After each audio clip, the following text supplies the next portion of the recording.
자율수행이라고 하는 것은 우리가 사람들의 마음을 가장 괴롭게 하는 두 가지 이제 장애가 욕망과 화, 이 두 가지가 이제 대표적인데, 이 욕망을 버리는데 이제 특화된 수행법을 우리가 보통 부정관이라는 수행법이 있고요. 화를 버리는 거에 이제 특화된 수행법이 자해수행이라고 있는데, 그래서 이 자해수행은 화를 버리는데 좀 효과적이고 좀 특화된 그런 수행법이다. 자해란 말은 좀 다른 말로 하면 화가 없는 마음 상태라고 볼 수 있습니다. 그러니까 우리가 어떤 대상에게 화를 내지 않는 그런 마음 중에서 특별히 그 대상이 우리가 살아있는 생명체 같은 경우에는 자해란 표현을 쓰는 거죠.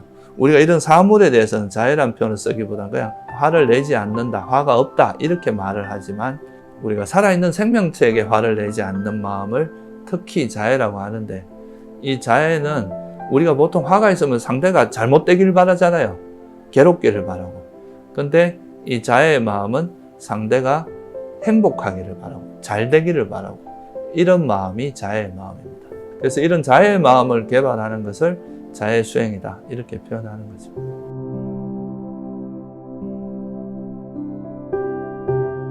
일단 이제 자해수행이라고 하는 것은 기본적으로 아까도 말씀드렸지만 이제 살아있는 생명체에게 주로 이제 하는 거라고 보시면 되고요.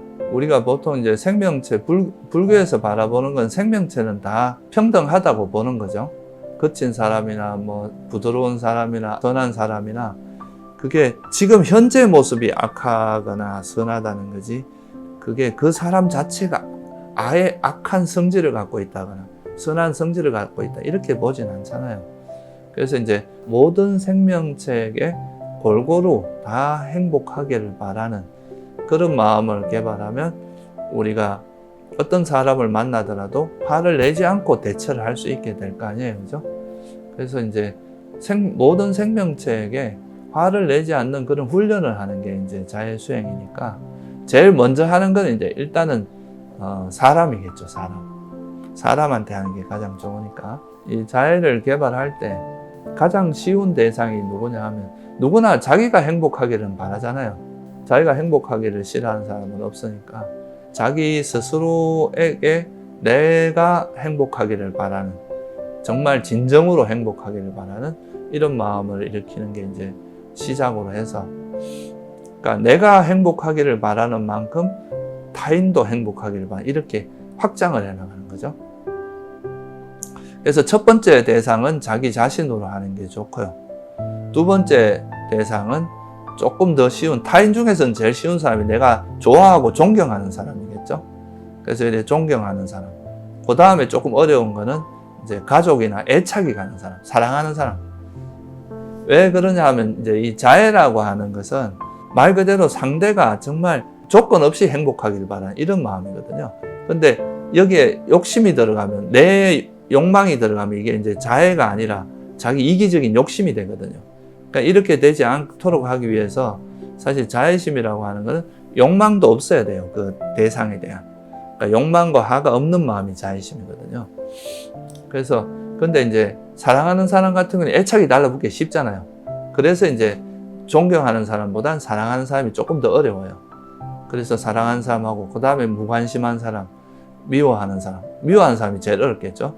그러니까 그런 순서대로 이제 자해를 개발하는데, 그 자해를 개발하는 방법은 가장 기본적인 거는 이제, 예를 들어서 저 자신에 대해서 자해를 개발한다. 그러면 저 자신을 향해서 마음을 이렇게 일으키는 거잖아요. 대상이 저니까.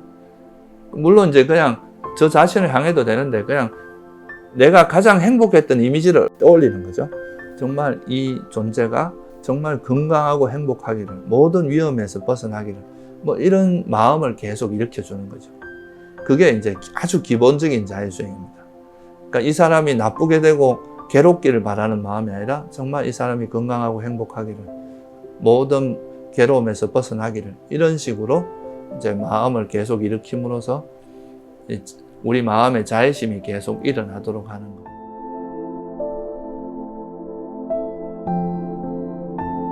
제일 좋은 거는 그 사람이 가장 행복했을 때 얼굴을 떠올리는 게 가장 좋겠죠. 막 찡그린 얼굴 이런 걸 떠올리면 그 자애심이 잘 안 일어날 수 있잖아요. 그러니까 아주 행복하고 보기 좋고 그런 모습들, 그거를 이렇게 떠올리고, 그 다음에 이제 이 구절 자체를 이왕이면 이 훌륭한 사람이 이렇게 하는 게 더 좋습니다. 왜냐하면 그렇게 함으로써 이제 좀 더 자애심이 잘 일어날 수 있고 또 자기를 높여주는 효과도 있기 때문에 이 훌륭한 사람이 건강하고 행복하기를, 모든 위험에서 벗어나기를, 뭐 이런 식으로 자기가 적당한 구절을 이제 제일 뭐 보편적으로 하는 건 뭐 건강하고 행복하기를, 이런 이제 표현을 써서 이제 그런 마음을 자꾸 일으키다 보면 우리 마음이 이제 그런 이 사람이 행복하기를 바라는 그런 마음으로 이렇게 충만하게 되는데, 그게 이제 자애심이 일어난다, 그렇게 볼 수가 있겠죠. 자애 수행을 할 때 아까도 말씀드린 자애라는 거는 이제 그 상대를 싫어하지 않는 마음도 있지만 집착도 안 해야 되거든요. 집착이 들어가면 이게 이기적인 탐욕으로 흘러가기가 쉽거든요. 그러니까 이제 그 처음에 이런 자애를 개발할 때 두 가지 대상에 대해서 조금 주의를 해야 돼요. 하나는 죽은 사람. 죽은 사람은 자애의 대상이 아니에요. 왜냐하면 이 세상에 없는 존재니까. 그러니까 죽은 사람을 향해서는 자애심을 일으키지 않습니다. 만약에 죽은 사람 하고 싶다면 그 사람이 어딘가는 다시 태어났을 거 아니에요. 그곳에서 건강하고 행복하고 이렇게 하는 것은 가능한데, 죽은 사람을 대상으로 하는 것은 바람직하지 않고, 또 이성을 대상으로 하는 것도 잘못하면 욕망으로 흘러갈 수 있다. 그래서 초보자 때 이성으로 하는 건 좀 자제를 하고, 만약에 꼭 하고 싶으면 단체로 모든 여성이 행복하기를 뭐 이렇게 한다거나, 모든 남성이 행복하기를 이렇게 한다거나, 좀 전체로 하는 거는 괜찮은데 어떤 특정한 사람을 떠올려서 이제 하는 것은 좀 위험하다. 예를 들면 제가 좋아하는 여자가 있는데 그 여자 얼굴을 계속 떠올린다면 애욕이 달라붙기가 쉽겠죠. 그래서 그거는 자애 수행이 아니라 애욕으로 흘러가기 쉬우니까 그런 경우는 좀 안 하는 게 좋다. 그래서 이제 처음 수행하실 때는 가급적이면 동성을 하는 게 좋습니다.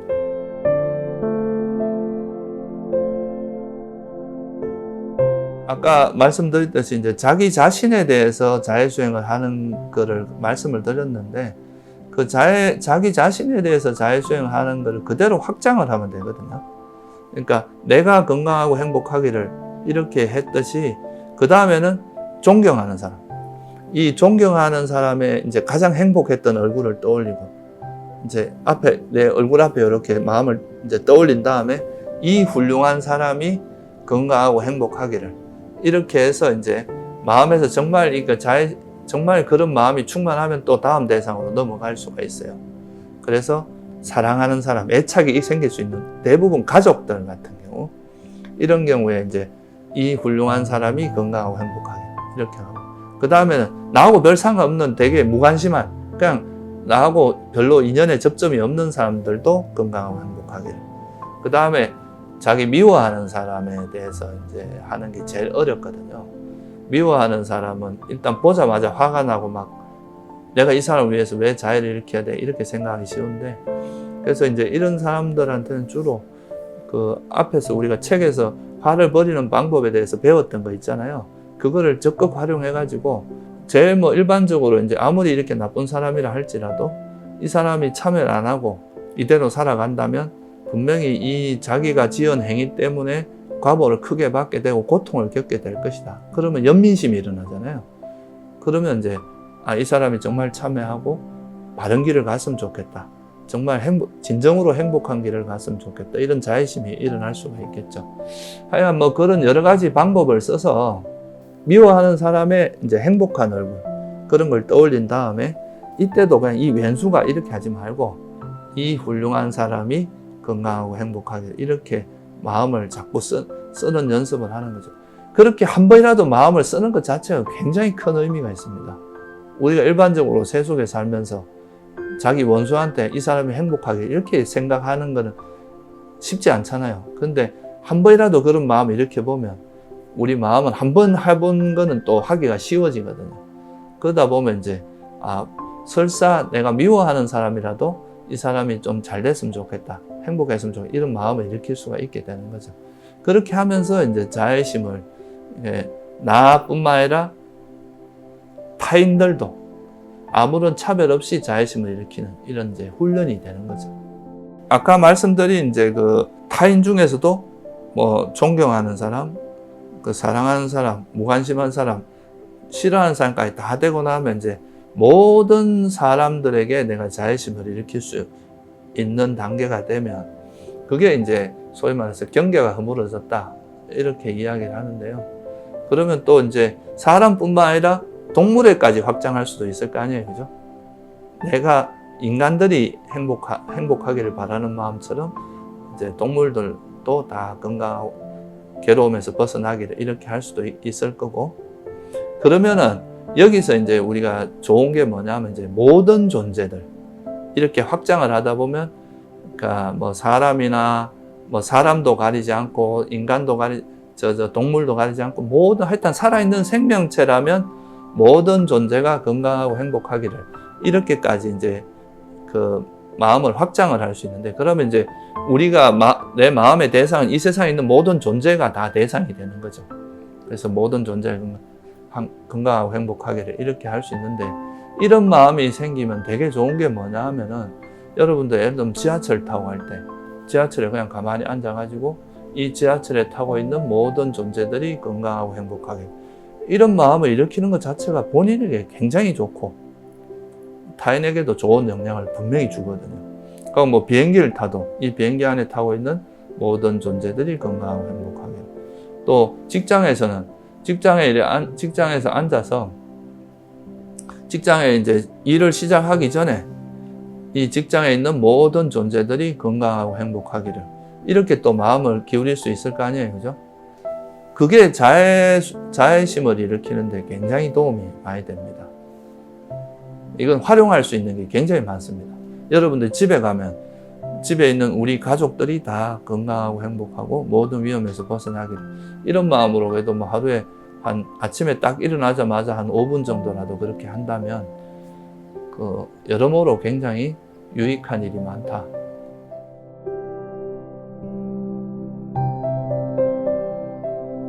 자세는 다양하게 할 수 있는데요. 주로 이제 자선으로 할 수도 있고요. 그냥 편안히 앉아서 이렇게 마음을 이렇게 떠올리고 할 수도 있고, 뭐 제일 보편적인 건 자선 상태에서 하는 게 좋겠죠. 그것도 그냥 뭐 꼭 이런 좌선 자세를 취하지 않더라도 의자라든가 뭐 그런 데 앉아서, 또는 뭐 여러분들이 직장에 가서도 뭐 할 수도 있고, 언제든지 뭐 하여튼 고요하게 앉아 있을 수 있는 때만 있으면 이제 그렇게 할 수가 있겠죠.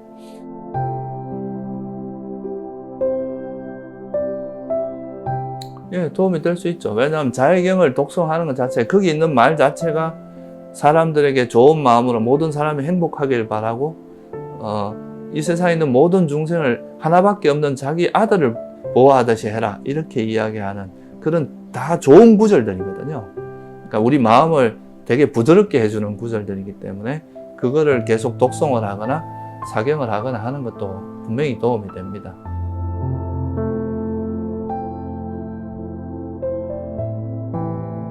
예, 그래서 이런 이제 자해수행을 하고 나서도 내가 진짜 이렇게 이런 자해수행을 할 때 또 어떤 마음들이 자해심이 일어나는 걸 방해했는지, 또 어떻게 내가 마음을 기울이니까 자해심이 잘 일어났는지, 이런 거에 대해서 한번 이렇게 반조를 해보는 게 좋죠. 그러면은 이제 이 자해가 뭔지, 자해를 어떻게 하면 일으킬 수 있고, 그런 거에 대해서 되게 깊이 있는 통찰력이 생기거든요. 보통 사람들이 이 자해라는 것을 자기 이기적인 욕심하고 혼돈하는 경우가 되게 많습니다. 예를 들면 부모님들이 다 내가 너를 위해서 이렇게 하지만, 그 자식을 위해서 내가 이렇게 하고 너 잘 되라고 하는 거지 이렇게 하지만, 실제 그 당신의 욕심을 반영하고 있는 경우도 굉장히 많거든요. 그게 진짜 자애심은 그 욕심이 들어가면 안 돼요. 그러니까 이것도 자기가 이제 이런 반조를 통해서 내가 이때 일으킨 마음이 진정한 자애가 맞는지, 자애가 아니라면 어떤 마음이 오염되어 있는지 이런 것도 우리가 한번 조사해 볼 수 있잖아요. 그런 것도 다 반조의 과정이다 이렇게 볼 수 있습니다. 예, 지금까지 제가 그 호흡 수행이나 걷기 수행 그리고 자해 수행에 대해서 간단히 말씀을 드렸는데요. 이런 수행법을 좀 잘 배워서 일상 속에서 조금이라도 이렇게 계속 실천을 한다면 우리가 항상 시달리고 있는 그런 욕망이나 화에서 상당히 많은 부분이 가라앉고 좀 더 평화롭고 이제 행복한 그런 삶을 살 수 있으리라고 생각합니다. 그래서 이런 방법들이 여러분들이 고요하고 평화로운 삶을 사는데 좀 조금이나마 도움이 되면 좋겠습니다. 네, 감사합니다.